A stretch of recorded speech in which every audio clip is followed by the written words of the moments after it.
Bonjour à tous, nous venons de clôturer les ventes de melons charentais.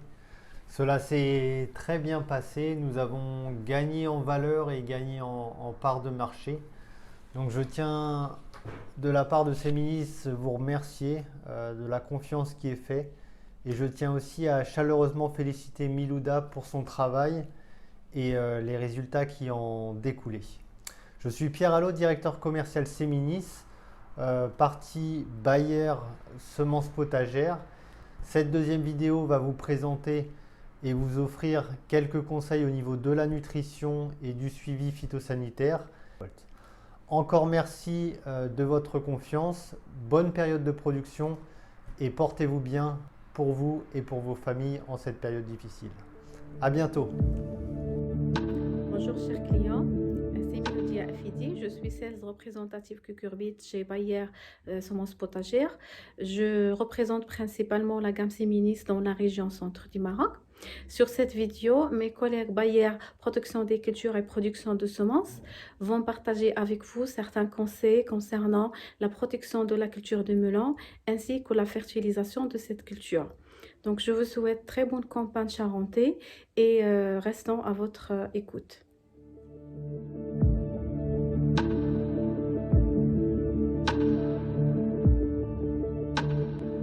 Aujourd'hui, on va parler un peu de la fertilisation du melon.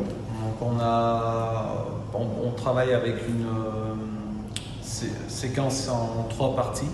Donc dans la première partie, on va plutôt favoriser le phosphore. Tout à fait, on va chercher à avoir un système racinaire profond et puissant. Notamment en plein champ, on va travailler à peu près les 30-35 premiers centimètres du sol pour permettre au système racinaire de bien se développer. Et ce qui va être important à la plantation, c'est d'avoir un taux de phosphore assez élevé et donc de jouer sur le rapport azote-phosphore pour avoir un bon développement du système racinaire. Dans un deuxième temps, ce qui est important, c'est de développer sa plante. Donc là, c'est l'azote qui va être privilégié. L'azote va prendre le dessus, effectivement, on va réduire l'écart entre le rapport azote-phosphore tout en maintenant quand même un niveau de phosphore assez élevé, ce qui va être important ensuite pour la nouaison et la floraison. Mais on va augmenter un petit peu la dose d'azote. Donc là, dans cette étape, il est très important de suivre l'apparition de ces fleurs, notamment les fleurs femelles. Et ça va être un indicateur primordial pour gérer l'ouverture de ces chenilles et pour se garantir une bonne accroche, parce que le travail des abeilles sera très bon. Et il faudra aussi à ce moment-là essayer de stresser un peu sa plante en réduisant un peu les apports hydriques pour favoriser la qualité des fleurs.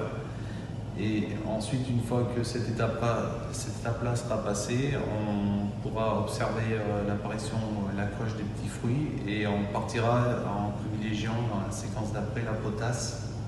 Là, on va augmenter le rapport potasse, en effet. La potasse va permettre une meilleure qualité de fruits, d'augmenter le taux de sucre, ce qui va être important derrière pour le consommateur, et d'avoir une très bonne conservation de fruits. On va aussi, dans cette phase-là, au moment où on approchera de la maturité, faire redescendre les apports en eau et en parallèle, on va augmenter ou faire des apports supplémentaires en magnésie et en calcium. Effectivement, le calcium va permettre d'éviter les phénomènes de grille de la plante et les phénomènes de vitrescence. Donc le calcium va être très important. La magnésie va jouer effectivement aussi sur la croissance de la plante, va éviter qu'elle ait un arrêt brutal de sa pousse et de permettre de continuer. Après, on pourra apporter des éléments comme le molybdène, le fer, le bore qui vont être également importants.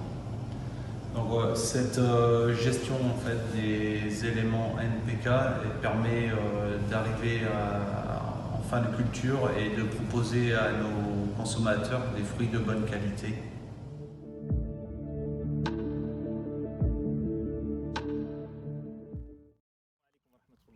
Je suis Moustapha Al-Adraoui, ingénieur agronome, responsable commercial chez Bayer sur la zone de Marrakech-Bni-Mellal. Chez Bayer, notre mission est de se baser sur la science et les nouvelles technologies pour vous accompagner durant tout le cycle de développement de votre culture, en vue d'arriver à la fin à une meilleure qualité, un meilleur rendement, avec un respect parfait des exigences sanitaires et environnementales. La culture de melon est une culture prioritaire à Bayer. C'est pour cela que nous avons un catalogue riche en solutions efficaces qui permet de lutter contre la plupart des ennemis de vos cultures, à savoir des nématicides, des insecticides, des acaricides et des fongicides.